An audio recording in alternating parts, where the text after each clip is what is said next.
बांगलादेशमध्ये हिंदूंच्यावर जो अत्याचार सुरू आहे तो अत्याचार त्वरित जर थांबवायचा असेल तर केंद्र शासनानं ताबडतोब निर्णय घेऊन भले विश्वयुद्ध होऊ दे किंवा तिसरं महाविश्वयुद्ध होऊ दे याकडे दुर्लक्ष करून चालणार नाही। तिथल्या हिंदूंची परिस्थिती फार डेंजर आहे आणि ह्या मुस्लिम कंट्रीमध्ये एक विशिष्ट प्रकारचं एक फतव्या टाईप यांचं वागणं असतं की आत्तापर्यंत त्यांचा जर इतिहास बघितला इम्रान खानपासून त्यांच्या अगोदरपर्यंत पाकिस्तानमध्ये देखील उठाव होऊन त्या राष्ट्रपतीला पलायन करायला लागतं अशी ह्या देशांची परिस्थिती असते।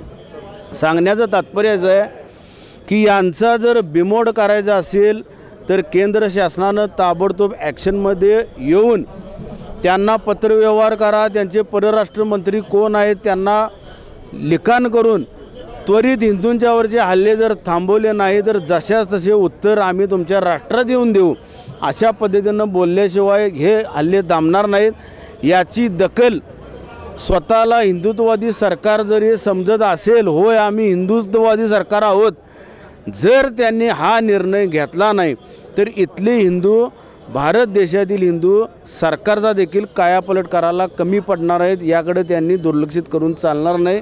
पुन्हा एकदा आपल्या न्यूज चॅनलच्या माध्यमातून सरकारला विनंती करतो की हिंदूंवरच्या हल्ला जर त्वरित थांबवला नाही तर जशास तसे उत्तर आपण द्यावं।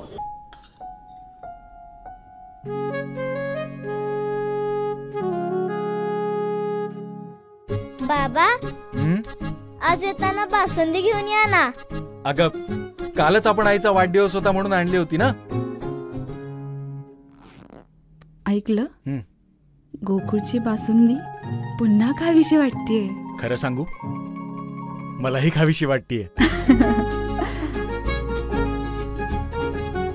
पुन्हा पुन्हा खावीशी वाटणारी गोकुळ बासुंदी।